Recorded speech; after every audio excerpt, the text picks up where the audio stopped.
ವಿವಿಧ ಇಲಾಖೆಗಳ 2023-24ನೇ ಸಾಲಿನ 384 ಗೆಜೆಟೆಡ್ ಪ್ರೊಬೇಷನರ್ಸ್ ಹುದ್ದೆಗಳ ನೇಮಕಾತಿ ಪ್ರಕ್ರಿಯೆ ಮುನ್ನಡೆಸ್ತಾ ಇದೆ.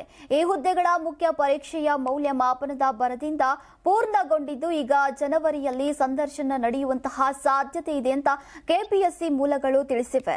ಈ ಬಾರಿಯ ಮೌಲ್ಯಮಾಪನದಲ್ಲಿ ಯುಪಿಎಸ್ಸಿ ಮಾದರಿಯನ್ನ ಅಳವಡಿಸಲಾಗಿದೆ. ಪಾರದರ್ಶಕತೆ ಮತ್ತು ನಿಷ್ಪಕ್ಷಪಾತತೆಯನ್ನ ಹೆಚ್ಚಿಸೋಕೆ ಈಗ ತಂತ್ರಜ್ಞಾನ ಸೇರಿದಂತೆ ಅನೇಕ ಸುಧಾರಣಾ ಕ್ರಮಗಳನ್ನು ಕೆಪಿಎಸ್ಸಿ ಅನುಸರಿಸಿದೆ. ಈ ತಿಂಗಳೊಳಗೆ ಮೌಲ್ಯಮಾಪನ ಪೂರ್ಣಗೊಳ್ಳಲಿದೆ ಮತ್ತು ಹೊಸ ವರ್ಷದಲ್ಲಿ ಸಂದರ್ಶನಕ್ಕೆ ಸಿದ್ಧತೆಯನ್ನ ನಡೆಸಲಾಗ್ತಾ ಇದೆ. ಇನ್ನು ಹೈಕೋರ್ಟ್ನಲ್ಲಿ ಹಲವಾರು ಅಭ್ಯರ್ಥಿಗಳು 56% ಮೀಸಲಾತಿ ಕುರಿತು ದೂರನ್ನ ಸಲ್ಲಿಸಿದ್ರು.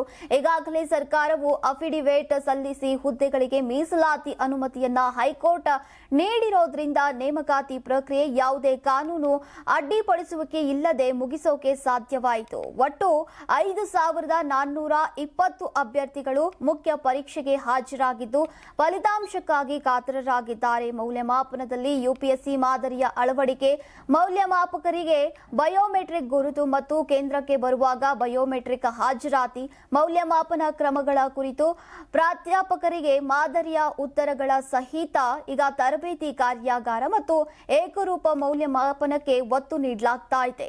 ಇನ್ನು ಪರಿಣಿತ ಅಧ್ಯಾಪಕರಿಂದ 2 ಬಾರಿ ಮೌಲ್ಯಮಾಪನ, 15ಕ್ಕಿಂತ ಹೆಚ್ಚು ಅಂಕ ವ್ಯತ್ಯಾಸವಾದರೆ ಮರು ಮೌಲ್ಯಮಾಪನ, ಪ್ರತಿ ಅಭ್ಯರ್ಥಿಯ 4 ಸಾಮಾನ್ಯ ಅಧ್ಯಯನ ಪತ್ರಿಕೆಗಳನ್ನು ಮೊದಲ ಮತ್ತು ಎರಡನೆಯ ಹಂತದಲ್ಲಿ 24 ಜನ ಅಧ್ಯಾಪಕರಿಂದ ಮೌಲ್ಯಮಾಪನ, ಇಂಟ್ರಾನೆಟ್ ಬಳಸಿ ಈಗ ಕೆಪಿಎಸ್ಸಿ ಆವರಣದಲ್ಲೇ ಮೌಲ್ಯಮಾಪಕರು ಕೂಡ ನೋಡಲಾಗದಂತೆ ಅಭ್ಯರ್ಥಿಗಳು ಗಳಿಸಿದಂತಹ ಒಟ್ಟು ಅಂಕಗಳ ಗೌಪ್ಯತೆ ಕೆಪಿಎಸ್ಸಿಯ ಮೌಲ್ಯಮಾಪನ ಸುಧಾರಣಾ ಕ್ರಮಗಳನ್ನು ಕೈಗೊಂಡಿದೆ.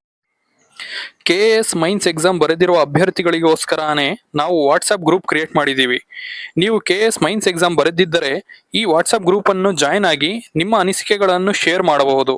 ವಾಟ್ಸ್ಆಪ್ ಗ್ರೂಪ್ ಲಿಂಕ್ ಅನ್ನು ಡಿಸ್ಕ್ರಿಪ್ಷನ್ ಅಲ್ಲಿ ಶೇರ್ ಮಾಡಿರುತ್ತೀವಿ. ಸೊ ಇದು ಎಲ್ಲರಿಗೂ ಬೆನಿಫಿಟ್ ಆಗಲಿ ಅಂತ ಗ್ರೂಪ್ ಕ್ರಿಯೇಟ್ ಮಾಡಿದ್ದೀವಿ.